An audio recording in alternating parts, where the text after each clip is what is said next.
საღამომშვიდობის ეთერშია გადაცემა განსხვავებული აქცენტები მე ეკაკვესიტაძე ვარ. ზურაბ ჟვანიას გარდაცვალების თემა ერთ-ერთია იმ ყველაზე გახმაურებულ საქმეებს შორის, რომელიც ხშირად ხდებოდა პოლიტიკური სპეკულაციების საგანი. განსაკუთრებით არჩევნების დროს. ასე იყო 2012 წელს, როცა ქართული ოცნება წინა ხელისუფლებას ჟვანიას გარდაცვალების რეალური ვერსიის გაყალბებაში სდებდა ბრალს. ასე იყო 2014 წლის ადგილობრივი არჩევნების წინათ, როცა ინტერნეტში ჰაკიმ ფაშას მიერ ატვირთული ფოტომასალა გავრცელდა, რის შემდეგაც სამსახურეობრივი გულგრილობისთვის ექსპერტი ლევან ჩაჩუა და ჟვანიას დაცვის ყოფილი წევრები დააკავეს და წინასწარი პატიმრობა მიუსაჯეს. დღეს ჩვენ გაჩვენებთ ექსკლუზიურად მოპოვებულ დოკუმენტს, რომელიც ნათელს მოფენს, როგორ აღმოჩნდა ვინმე ჰაკიმ ფაშას ხელში საზოგადოებისათვის აქამდე უცნობი ფოტოები, როდის მოხდა საქმეში არსებული ვიდეო ფირიდან ამ ფოტოების ამოღება და ვის მიერ. საზოგადოების მაღალი ინტერესიდან გამომდინარე გაჩვენებთ ექსპერტიზის ვიდეო ფირების ფრაგმენტებსაც, იმის გამო რომ თემა და კადრები ძალიან მძიმეა, გთხოვთ რომ ბავშვები და ემოციური ადამიანები მომდევნო ნახევარი საათის განმავლობაში ეკრანს მოარიდოთ. ბოდიშს ვუხდით ზურაბ ჟვანიას ოჯახის წევრებსაც. ეს არის უბედური შემთხვევა, მე პირადად ვიყავი იქ ადგილას, შეგვიძლია ახლა ვთქვათ რომ ეს არის გაზით მოწამვლის ფაქტი, იმ ოთახში იმყოფებოდა, იმ ოთახში დამონტაჟებული იყო ირანული გაზის ქურა. 2005 წლის 3 თებერვალს საქართველოს ყოფილი პრემიერ-მინისტრი ზურაბ ჟვანია და ქვემო ქართლის გუბერნატორის ყოფილი მოადგილე რაულ უსუპოვი თბილისში საბურთალოს ქუჩა 53-ში მდებარე ნაქირავე ბინაში გარდაცვლილები იპოვეს. გამოძიების ოფიციალურ ვერსიას, რომლის თანახმადაც მათი სიკვდილი გაზის გამათბობლიდან ნახშირ ჟანგის გაჟონვამ გამოიწვია, ჟვანიების ოჯახმა და საზოგადოების ნაწილმა უნდობლობა გამოუცხადა. ეს ეჭვები ვერც ამერიკის შეერთებული შტატების გამოძიების ფედერალური ბიუროს მიერ გაკეთებულმა დასკვნამ გაფანტა, რომელიც გამოძიების ოფიციალურ ვერსიას ამყარებდა. 2005 წლის 9 თებერვალს FBI-ის ექსპერტებმა იმ ბინაში, სადაც ჟვანიასა და უსუპოვის გვამები იქნა ნაპოვნი, საგამოძიებო ექსპერიმენტი ჩაატარეს. დასკვნაში წერია: ექსპერიმენტის დროს არ ყოფილა აღმოჩენილი რაიმე ისეთი გარემოება, რაც ეწინააღმდეგება საქართველოს მთავრობის მიერ ადრე გაკეთებულ დასკვნას იმის თაობაზე, რომ ჟვანია და იუსუპოვი არასწორად დამონტაჟებული გაზის გამათბობლიდან ნახშირ ჟანგის გაჟონვის შედეგად მოიწამნენ. ექსპერიმენტის გარდა FBI-მ გვამების ბიოლოგიური და ტოქსიკოლოგიური კვლევაც ჩაატარა. ტოქსიკოლოგიური ექსპერტიზის თანახმად ჟვანიასა და უსუპოვის გარდაცვალების მიზეზი სისხლში კარბოქსი ჰემოგლობინის მაღალი შემცველობა იყო, რაც ჰაერში ნახშირ ჟანგის მაღალმა კონცენტრაციამ განაპირობა. ხელისუფლებაში მოსვლის შემდეგ ქართულმა ოცნებამ საქართველოს ყოფილი პრემიერ-მინისტრის საქმის გამოძიება ხელახლა დაიწყო. მივყვეთ ქრონოლოგიას, თუ როგორ წარიმართა ეს პროცესი. არის ახალი გარემოებები. ეხლა ინტენსიური საგამოძიებო მოქმედებები მიმდინარეობს. რა თქმა უნდა, პროგნოზირება იმისა, თუ რა შედეგი დადგება ჩემი მხრიდან არამართებული იქნება, დაველოდოთ მოვლენებს, თარიღის განსაზღვრა არამართებული იქნება, მაგრამ როგორც ადრე ახლაც ვიმეორებ, რომ ეს საქმე აუცილებლად გაიხსნება და ყველას ეწოდინება სრული სიმართლე. ამის შემდეგ კბილაშვილმა 1 ნოემბერს რუსთავი 2-ის ეთერში დააანონსა, რომ ჟვანიას საქმეში შესაძლოა მნიშვნელოვანი ცვლილებები მომხდარიყო. ამ ეტაპზე მიმდინარეობს მეცნიერული ცოდნის გამოყენებით რაღაც კონკრეტული საკითხების შესწავლა. საკითხები, რომელიც არ წყდება მოწმეთა ჩვენებით, ადამიანების ფსიქოემოციური აღქმით, არამედ რომელიც კონკრეტული მეცნიერული ცოდნის საფუძველზე უნდა დადგინდეს. ეს საკმაოდ რთული წინადადება სავარაუდოდ ერთ მარტივ რამეს გულისხმობდა. არჩილ კბილაშვილს სურდა, რომ ზურაბ ჟვანიას სხეულის ექსგუმაცია მომხდარიყო, რათა პასუხი გასცემოდა მთავარ კითხვას, როგორ გარდაიცვალა საქართველოს ყოფილი პრემიერ-მინისტრი, იყო ეს უბედური შემთხვევა თუ მკვლელობა. ამ განცხადებიდან რამდენიმე დღეში კბილაშვილმა პროკურორი მაია მწარიაშვილი შვეიცარიაში ერთ-ერთ ლაბორატორიასთან მოსალაპარაკებლად გააგზავნა. შედგა თუ არა მოლაპარაკებები და რა პირობით შვეიცარულ ლაბორატორიასთან, ამაზე დღეს კბილაშვილი და მწარიაშვილი, როგორც თვითონ ამბობენ, ეთიკური მოსაზრებებიდან გამომდინარე კომენტარს არ აკეთებენ. თუმცა საინტერესოა, რომ პროკურატურის პრესსამსახურის მაშინდელი უფროსის ხათუნა პაიჭაძის განცხადებით, შვეიცარიაში მივლინებით წარგზავნილი მაია მწარიაშვილი მოულოდნელად უკან მოაბრუნეს. ამ ამბიდან 6 დღეში 2013 წლის 7 ნოემბერს არჩილ კბილაშვილი თანამდებობიდან გადადგა. მივდივარ სამოქალაქო სექტორში. მასთან ერთად პროკურატურა მაია მწარიაშვილმაც დატოვა. 21 ნოემბერს საქართველოს მთავარი პროკურორი ოთარ ფარცხალაძე გახდა. ფინანსთა სამინისტრო საგამოძიებო სამსახურის ყოფილი უფროსი და ივანიშვილების ოჯახთან დაახლოებული პირი. სწორედ ოთარ ფარცხალაძეს უკავშირებდა ირაკლი ღარიბაშვილი ჟვანიას საქმის გამოძიების ახალ ფაზაში გადაყვანას. ძალიან საეჭვოდ დაპანიკდნენ მას შემდეგ, რაც ახალმა პროკურორმა დაიწყო ჟვანიას საქმის გადახედვა და გამოძიება. თუმცა პროკურორი ფარცხალაძე დანიშვნიდან ძალიან მალე სკანდალში სწორედ ყოფილი პრემიერ-მინისტრის საქმესთან დაკავშირებით გაერთვა. მომიყვანეს ციგიდან იქ კაბინეტში გამხდა ორი ადამიანი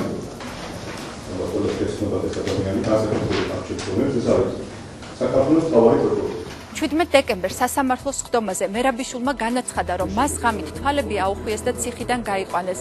ამის შემდეგ მასთან პირადად მთავარი პროკურორი ოთარ ფარცხალაძე მივიდა და დაემუქრა, რომ თუ ჟვანიას საქმესთან დაკავშირებით პროკურატურასთან არ ითანამშრომლებდა, მისი ოჯახის წევრებს და მეგობრებს პრობლემები შეექმნებოდა. აღსანიშნავია, რომ მერაბიშვილზე განხორციელებული შესაძლო ზეწოლის ფაქტი პროკურატურას არც კი გამოუძიებია. ზურაბ ჟვანიას საქმესთან დაკავშირებით ხმაური ხელახლა 2014 წლის 19 მარტს დაიწყო. ვიდეო პორტალ YouTube-ზე მომხმარებელმა სახელით ჰაკიმ ფაშა, რომელიც აღნიშნულ საიტზე ერთი დღით ადრე დარეგისტრირდა ზურაბ ჟვანიასა და რაულ უსუპოვის გვამების ამსახველი ფოტოსურათების კოლაჟი ატვირთა. ვიდეოს სახელწოდება იყო სააკაშვილმა მოკლა ზურაბ ჟვანია. მისი ავტორი მარტივი კომპიუტერული გრაფიკის, წითელი რგოლების მეშვეობით ცხედრებზე სავარაუდოდ სხვადასხვა სახის ფიზიკური დაზიანებების არსებობაზე მიანიშნებდა.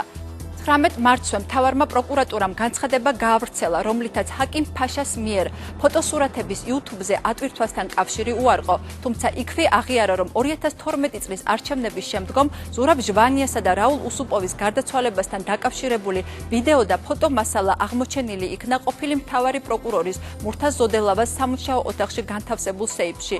მე დავტოვე სეიფში ზურაბ ჟვანიას საქმის მნიშვნელოვანი მასალა. ეს იყო შემთხვევის ადგილის დათვალიერების ამსახველი ფირი, ფოტომასალა, ოღონდ ეს ყველაფერი იყო ელექტრონული საშუალებებზე დამაგრებული. ეს იყო ასევე სამედიცინო ექსპერტიზა, ერთი გვამის, მეორე გვამის შესაძლოა ყველა პროცედურა, რომელიც განხორციელდა გამოძიების მიერ, რომელსაც ესწრებოდნენ პროკურორები, შესაბამისი უფლებამოსილი პირები, მათ შორის ოჯახის წევრები, მეგობრები, მხოლოდ და მხოლოდ ჟვანიას სისხლის სამართლის საქმის მასალები, რომელიც იყო მნიშვნელოვანი, სწორედ ამიტომ ინახებოდა ჩემს სეიფში, ყველაზე დაცულ სივრცეში, ყველაზე დაცულ კაბინეტში, მთავარი პროკურატურის შენობაში და ეს მასალა მაგ არ უნდა ყოფილიყო YouTube-ზე, რაც ახლა ჩვენ ვიხილეთ. იმ დღესვე პროკურატურამ განაცხადა, რომ ფოტომასალის ინტერნეტში გათავსება გამოძიების პროცესს უშლიდა ხელს. ვფიქრობთ, რომ აღნიშნული მასალის გამოქვეყნება ემსახურება ერთადერთ მიზანს, რომ ხელი შეეშალოს საქმეზე მიმდინარე გამოძიებას. თუმცა ამის მიუხედავად დღემდე არ არის გამოძიებული ბინარის ჰაკიმ ფაშა და როგორ აღმოჩნდა მის ხელში საზოგადოებისათვის აქამდე უცნობი ფოტომასალა. პროკურატურამ მხოლოდ იმის დადგენა შეძლო, რომ ჰაკიმ ფაშას ვიდეოები ინტერნეტში თურქეთიდან აიტვირთა. მეორე მხრივ პროკურატურამ დაადასტურა, რომ ფოტოსურათები აუთენტურია, რაზეც ყოფილმა მთავარმა პროკურორმა ზოდელავამ განაცხადა, რომ ასეთ შემთხვევაში მასალა სეიფიდან უფლებამოსილ პირს უნდა აეღო. ადასტურებენ იმას, რომ სისხლის სამართლის მასალებში არსებული მტკიცებულებები ვიღაცამ აიღო, ვიღაცამ რა აიღო, პროკურატურას მიუწვდება ხელი, ხო, ვისხასთვის მიუწვდება ხელი, სოფლის მეურნეობის სამინისტროს სხვა მიუწვდება ხელი. თუ ავთენტურია, ესე იგი პროკურატურამ აიღო ვიღაც უფლებამოსილმა პირმა, ამოიდო იღლიის ქვეშ, წავიდა 7 წნარად YouTube-ზე განათავსა სისხლის სამართლის საქმის მასალები არის მხოლოდ სისხლის სამართლის საქმეში და მისი გახმაურება, გასაჯაროება არის დანაშაული ხალხმა, რას მელაპარაკებ. 19 მარტს მთავრობის ხდომაზე, ანუ იმავე დღეს, როდესაც ჰაკიმ ფაშას ვიდეოები YouTube-ზე აიტვირთა, პრემიერ-მინისტრი ირაკლი ღარიბაშვილი გავრცელებულ ფოტომასალას გამოეხმაურა. მისი თქმით, ზურაბ ჟვანიასა და რაულ უსუპოვის გარდაცვალების ამსახველი კადრების ნახვა მისთვის შემზარავი და შოკის მომგვრელი იყო. ბუნებრივია, ამ განცხადებიდან გამომდინარე შეიქმნა შთაბეჭდილება, რომ პრემიერ-მინისტრმა აღნიშნული ფოტოსურათების არსებობის შესახებ სწორედ ჰაკიმ ფაშას წყალობით შეიტყო. თუმცა დოკუმენტი, რომელიც ჩვენს გადაცემას ჩაუვარდა ხელში, ადასტურებს, რომ ზურაბ ჟვანიას გარდაცვალების საქმესთან დაკავშირებული ყველა ფოტო და ვიდეო მასალა ქართულ ოცნებას ხელისუფლების გადაბარების მომენტიდანვე ჰქონდა. ირაკლი ღარიბაშვილს კი ჰაკიმ ფაშას მიერ ინტერნეტში ატვირთული ფოტო მასალა დიდი ხნით ადრე უნდა ჰქონოდა ნანახი. დოკუმენტი, რომელიც ჩვენ მოვიპოვეთ 2013 წლის 21 ივნისს შედგენილი ოქმია. ოქმი ზურაბ ჟვანიასა და რაულ უსუპოვის ცხედრების ექსპერტიზის მასალის შემცველი, 2 ვიდეო კასეტისა და DVD დისკის დათვალიერებას ეხება. მას ხელს აწერენ გამომძიებელი ზაზა შანშიაშვილი, ასევე შინაგან საქმეთა სამინისტროს თანამშრომელი ეთერ კუნელაშვილი და მოწვეული ექსპერტები, ნეიროქირურგები გოჩა ჩუტკერაშვილი და ირაკლი ჭელიშვილი. ოქმიდან ირკვევა, რომ აღნიშნული ვიდეო კასეტები ჯერ კიდევ 2012 წლის 1 ნოემბერს მთავარი პროკურორის კაბინეტში მდებარე სეიფიდან იქნა ამოღებული, თუმცა გამომძიებელმა და ექსპერტებმა მასალა დეტალურად 2013 წლის 21 ივნისს დაათვალიერეს. ძალიან საინტერესოა, რომ მასალის დათვალიერება შინაგან საქმეთა სამინისტროს საექსპერტო კრიმინალისტიკური მთავარი სამმართველოს ექსპერტიზის განყოფილებაში მოხდა. სწორედ ამ პერიოდში იყო შინაგან საქმეთა მინისტრი ირაკლი ღარიბაშვილი. ყველაზე მნიშვნელოვანი ამბავი, რაც ოქმიდან ირკვევა, არის ის, რომ გამოძიებამ ვიდეოფირის დათვალიერების დროს თავის ხალაში აღმოჩენილი დაზიანებები ფოტოსურათების სახით ამოიღო. ახლა მთავარი კითხვაა, არის თუ არა 19 მარტს ჰაკიმ ფაშას მიერ ინტერნეტში ატვირთული სურათები ზუსტად ის ფოტომასალა, რომელიც ოქმის მიხედვით 2013 წლის ივნისში დამზადდა. ამისათვის უნდა შევადაროთ ოქმში მოცემული აღწერილობა და ჰაკიმ ფაშას ფოტოები. ქალასარქველის დათვალიერებისას მის გარეთა ზედაპირზე პარასაგიტალურად მარჯვნივ აღინიშნება 3 პატარა ზომის შავი ფერის ლაქა. თავის ქალის ტრეპანაციის შემდგომ მაგარი გარსის ძვლიდან აშრევებისას მაგარ გარსზე მოჩანს მუქი ფერის ლაქები, რომლებიც უნდა შეესაბამებოდნენ წერტილოვან სისხლჩაქცევებს. კვალიფიციური დახმარებისთვის ჩვენ დამოუკიდებელ ექსპერტ ალექსანდრ გეჯაძესაც მივმართეთ. ის შეკითხვა, რაც თქვენ მე დამისვით, შემიძლია თქვა, რომ ფოტომასალა, სექციური ვიდეო მასალა და ორი ნეიროქირურგის მონაწილეობით გამოძიების მიერ შედგენილ ოქმში არსებული ცვლილებები თავისი ტოპიკით ერთმანეთის თანხვედრილია. ანუ თითქმის დაზუსტებით შეიძლება ითქვას, რომ ჰაკიმ ფაშას მიერ გავრცელებული ფოტოები სწორედ ის ფოტოებია, რომელიც საქმეში არსებული ვიდეოფირიდან არის ამოღებული. კიდევ ერთხელ გავიმეორებთ, რომ ეს ფოტოები შინაგან საქმეთა სამინისტროში დამზადდა, სადაც ოქმის მიხედვით ვიდეო მასალის დათვალიერება მოხდა. ეს კი იმას ნიშნავს, რომ ფოტოები მაშინდელ შინაგან საქმეთა მინისტრ ღარიბაშვილს 2013 წლის ივნისშივე უნდა ენახა, რადგან წარმოუდგენელია, რომ ბოლო წლების ყველაზე რეზონანსული საქმის მასალები შინაგან საქმეთა მინისტრის ყურადღების მიღმა დარჩენილიყო. მაშინ რამ ჩააგდო შოქში ღარიბაშვილი და ხომ არ იყო ეს დადგმული სპექტაკლი, რომელსაც გამოძიების იმიტაცია და მისი არასწორი გზით წაყვანა უნდა მოეხდინა. მართლა ჩემს არავე იყო. ვიდრე ჩემთვის შოქის მომგვრელი იყო ამ კადრების ნახვა. მაშინ რაც უკვე გავრცელდა ეს კადრები, მე ვფიქრობ, რომ ძალიან ბევრი რამ დაჩქარდება. და იმედი მაქვს, რომ პროკურატურა ინტენსიურად გააგრძელებს გამოძიებას, ჩაატარებს ეფექტურ გამოძიებას და ძალიან მალე გახდება ნათელი ყველასთვის თუ რასთან უნდა საქმე. პრემიერ-მინისტრის შოკი რომ გაემართლებინა, პროკურატურამ 2 დღეში სასამართლო ექსპერტიზის ეროვნული ბიუროს განყოფილების ყოფილი გამგე ლევან ჩაჩუა დააკავა. მას ბრალად დასდეს, რომ სასამართლო სამედიცინო ექსპერტიზის ჩატარების მიზნით გვამების გამოკვლევისას გულგრილობა გამოიჩინა და სრულყოფილად არ აღწერა გვამებზე არსებული სიცოცხლის დროინდელი დაზიანებები. თუმცა როგორც მოგვიანებით გაირკვა, ჩაჩუას დაკავებას მხოლოდ ღარიბაშვილის განცხადება ედო საფუძვლად, რომლის მიხედვით თითქოს ამ სურათებში შეუიარაღებელი თვალითაც შეიძლება იმის დანახვა, რომ ჟვანიას თავის ქალაზე სიცოცხლის დროინდელი დაზიანებები აღენიშნება.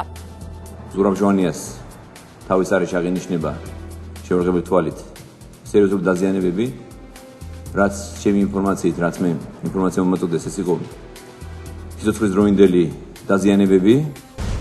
რის საფუძველზე გააკეთა ღარიბაშვილმა ეს დასკვნა? ამ კითხვაზე პასუხი დღემდე არ არის გაცემული. არ არსებობს არც ერთი ალტერნატიული ექსპერტული დასკვნა, რომელიც ექსპერტ ჩაჩუას გულგრილობას ან დასკვნის სიყალბეს დაამტკიცებდა.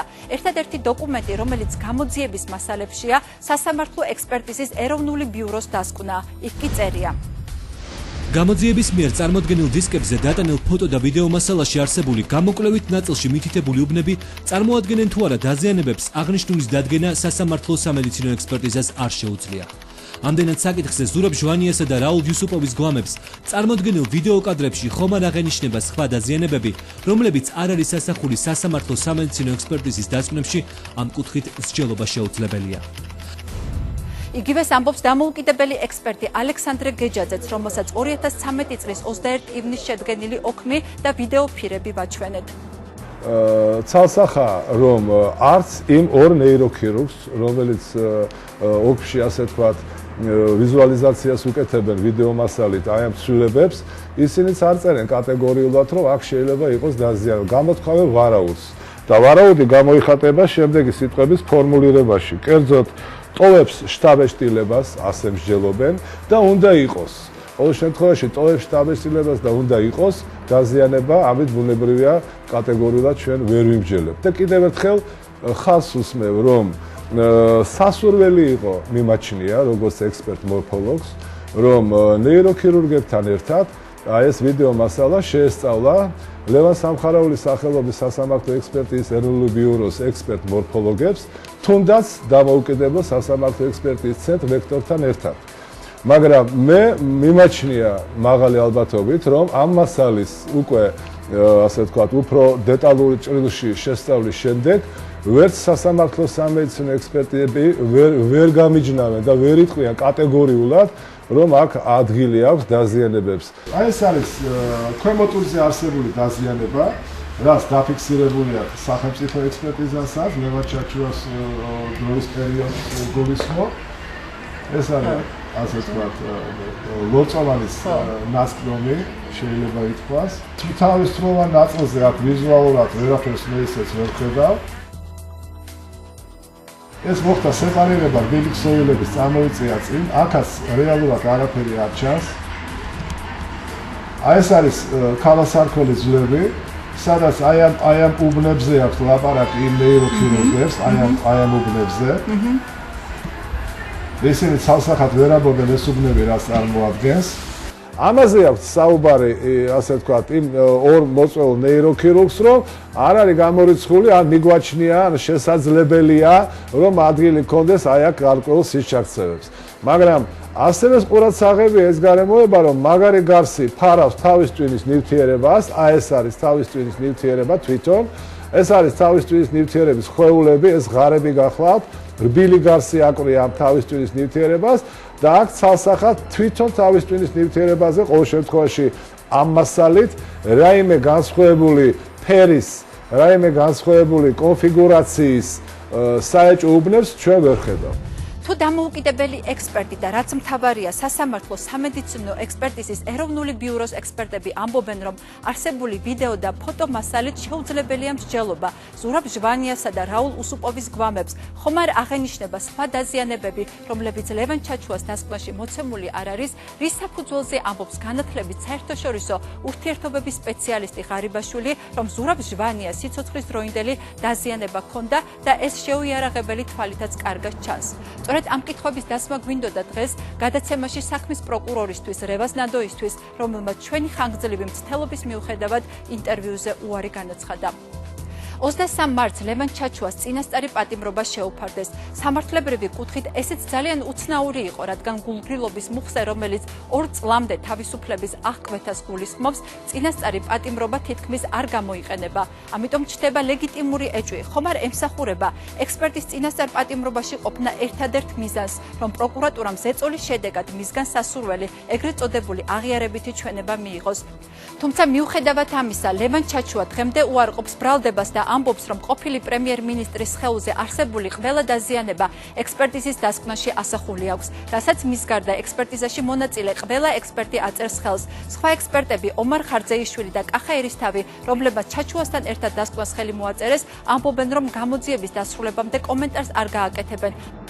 ამიტომ სანამ გამოძიება არ დამთავრდება, ამ საკითხებზე მე არ ვსაუბრობ. თუმცა კახა ერისთავი ლევან ჩაჩუას დაკავებამდე რამდენიმე დღით ადრე ჰაკიმ ფაშას ფოტოების გავრცელების შემდეგ აცხადებდა, რომ ჟვანიას ცხედარს არანაირი სიცოცხლისათვის სასიში დაზიანება არ ქონია. გამოკვლევისას ჟვანიას აღენიშნებოდა მხოლოდ ერთი დაზიანება ზედატუჩის არეში ნაჭრევის სახით. სხვა დაზიანება არ ქონია. მეტა ქონოდა რამე დაზიანება, რომ ვერავინ ვეღარ გამოჩუმებდა 1 ოქტომბრის მერე. აქედან გამომდინარე ეს კადრები არის აბსოლუტურად ვიღაცის ფალსიფიცირებული. როგორც დაცვის მხარი ამბობს, კახაბერ ერისთავი დღეს საკუთარი კოლეგის წინააღმდეგ პროკურატურის ერთ-ერთი მთავარი მოწმეა. ძალიან საინტერესოა ისიც, რომ 22 სექტემბერს თბილისის საქალაქო სასამართლოში ლევან ჩაჩუას საქმის განხილვაზე მთავარმა პროკურატურამ მოსამართლეს ჰაკიმ ფაშას მიერ გავრცელებული ფოტომასალის მტკიცებულებად დაშვებას თხოვა, რასაც მოსამართლემ თანხმობა განაცხადა. თუმცა ამავე დროს მან არ დააკმაყოფილა დაცვის მხარის შუამდგომლობა და ამერიკის შეერთებული შტატების გამოძიების ფედერალური ბიუროს მიერ ზურაბ ჟვანიას გარდაცვალებასთან დაკავშირებით მომზადებული დასკვნა საქმეზე მტკიცებულებად არ მიიღო. ბრალდების მხარემ სასამართლოზე მოიტანა ჰაკიმ ფაშას მიერ ატვირთული ვიდეოები და არ მოიტანა FBI-ის დასკვნა. ისმის ლოგიკური კითხვა. თუ პროკურატურას სურდა ნათელი მოეფინა ამ საქმისთვის, რატომ არ მოიტანა ისეთი კომპეტენტური ორგანოს მიერ გაცემული დასკვნა, როგორიც არის გამოძიების ფედერალური ბიუროს ექსპერტიზის სამსახური და მოიტანა რაღაც ფაბრიკაციული, სრულიად გაუგებარი ავთენტურობა, ყოველგვარ ავთენტურობას მოკლებული ვინმე ჰაკიმ ფაშას მიერ ინტერნეტით გავრცელებული ვიდეოები. ბექა ბასილაია ზურაბ ჟვანიას დაცვის ყოფილი წევრის კობა ხარშილაძის ადვოკატია. ხარშილაძეს დაცვის კიდევ ერთ წევრთან მიხეილ ძაძამიასთან ერთად პროკურატურამ სამსახურეობრივ გულგრილობაში დასდო ბრალი. ხარშილაძე და ძაძამია ჩაჩუას მსგავსად წინასწარ პატიმრობაში იმყოფებიან, თუმცა თავს უდანაშაულოდ მიიჩნევენ. ადვოკატების მოთხოვნით მათ საქმეს ნაფიც მსაჯულთა სასამართლო განიხილავს.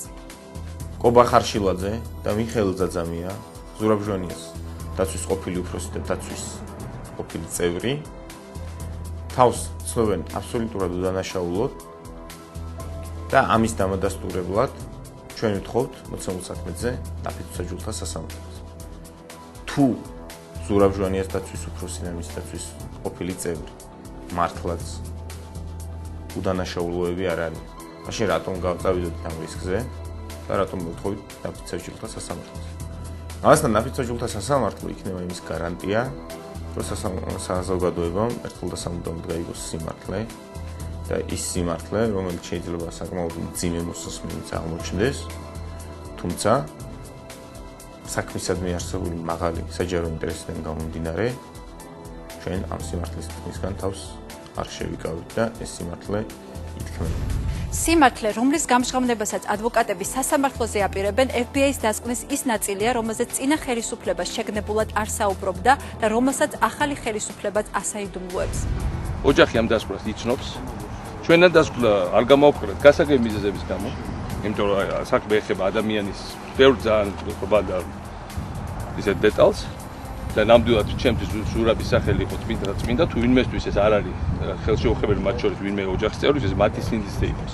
ჩვენი არჩევანი იყო ის, რომ ჩვენ პატივი ვეცით ვთქვათ საქართველოს პირველ რიგში სახელმწიფოს რაღაცა თანამდებობის პირი იყო ეს ადამიანი და ჩვენ ეს დელიკატური მომენტები რაც იქ იყო მივიჩნიეთ რომ იყო უფრო მნიშვნელოვანი ვინმე თუნდაც რაღაცა ამ ჭორებს გამოიწვია რაღაცა დაზიანი კონკრეტული რაღაც მართველი გუნდისთვის, ხო? ეს გაწყვეტილება ეს იყო, ხო, კონსენსუსი. ეს იყო სწორი. დღესაც ესე მიმაჩნია. თუ დღევანდელი პოლიტიკური გუნდი გადაწყვიტავს, რომ ეს საქმე გახდეს საჯარო, გადაწყვიტონ ეს მათი არჩევანი, მათ ხელეწიფებათ ამის გაკეთება. მათ აბსოლუტურად ხელეწიფებათ, რომ აიღონ ეს საქმე და გაასაჯაროონ. ეს მათი არჩევანი იქნება. ჩვენი არჩევანი იყო ის, რაც იყო. დღესაც მიმაჩნია, რომ იყო სწორი, მიუხედავად იმისა, შეიძლება რაღაცებში დავზიანდით, მაგრამ მაინც მიმაჩნია, რომ იყო უფრო სინდისიერი იყო ესე ვთქვათ რა.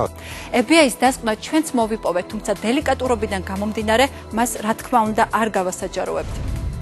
ახალ ხელისუფლებას არც ის მოარული ეჭვი დაუსაბუთებია, რომ FBI-ს დასკვნის ის ნაწილი, რომელიც ჟვანიასა და უსუპოვის გარდაცვალების მიზეზებს ეხებოდა, არასწორად იყო თარგმნილი. ეს რომ ასე ყოფილიყო დასკვნის ახალი თარგმანის გაკეთება პროკურატურას ნებისმიერ მომენტში შეეძლო.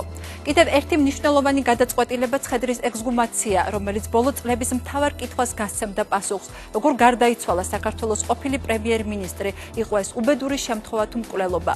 პროკურატურის წარმომადგენლები დღემდე საუბრობენ, რომ სოფლიოს წამყვან ლაბორატორიებს დაუკავშირდებიან. მიმდინარეობს ინტენსიური მოლაპარაკება სასამართლო სამედიცინო დარგში საერთაშორისო დონის ექსპერტებთან. მაგრამ ფაქტი ერთია, ჟვანიას ცხედრის ექსგუმაცია ჯერ არ მომხდარა. ექსგუმაციის შედეგები კი იმ კითხვაზეც გასცემდა პასუხს, გააყალბა თუ არა ექსპერტიზის დასკვნა ლევან ჩაჩუამ. იმის გამო, რომ პროცესი ხელოვნურად ჭიანურდება, ჩდება ლეგიტიმური კითხვა. ხომ არ ეშინია ხელისუფლებას, რომ ცხედრის ექსგუმაციის შედეგად გამოძიების ოფიციალური ვერსია დადასტურდება და მას ამ თემაზე პოლიტიკური სპეკულაციების შეწყვეტა მოუწევს. მოუწევს იმის აღიარებაც, რომ ექსპერტი ლევან ჩაჩუა, რომელიც უმძიმესი ავადმყოფია და რომელიც უკვე 7 თვეა წინასწარ პატიმრობაში იმყოფება, მხოლოდ ღარიბაშვილის მითითების საფუძველზე დააკავეს. ამის გარდა არსებობს სხვა კითხვებიც, მათ შორის ისიც, რატომ არ დაადგინა აქამდე პროკურატურამ ბინარის ჰაკიმ ფაშა და როგორ აღმოჩნდა მის ხელში ფოტომასალა. ამ გადაცემის შემდეგ კითხვებზე პასუხების გაცემა ირაკლი ღარიბაშვილსაც მოუწევს. იქნებ მანიცის ბინარი ჰაკიმ ფაშა, რადგან კიდევ ერთხელ შეგახსენებთ, ჩვენს მიერ მოპოვებული დოკუმენტი ამტკიცებს, რომ მთავარი პროკურატურის სეიფიდან ამოღებული ყველა ფოტო და ვიდეო მასალის ექსპერტიზა შინაგან საქმეთა სამინისტროში სწორედ მისი მინისტრობის დროს ჩატარდა. ოქმის მიხედვით ზუსტად იმ დროს ამოიღეს ფოტოების სახით ვიდეო ფირიდან თავის ქალაში აღმოჩენილი ლაქები. თითქმის დაზუსტებით შეიძლება ითქვას, რომ ეს ის ფოტოებია, რომელიც 19 მარტს ვინმე ჰაკიმ ფაშამ YouTube-ზე განათავსა. ამით ჩვენი გადაცემა დასრულებულია. ჩვენ კიდევ ერთხელ ვუხდით ბოდიშ ზურაბ ჟვანიას ოჯახის წევრებს იმ ძიმე კადრებისთვის, რომლის ჩვენება ამ თემის მიმართ მაღალი საჯარო ინტერესიდან გამომდინარე გადავწყვიტეთ.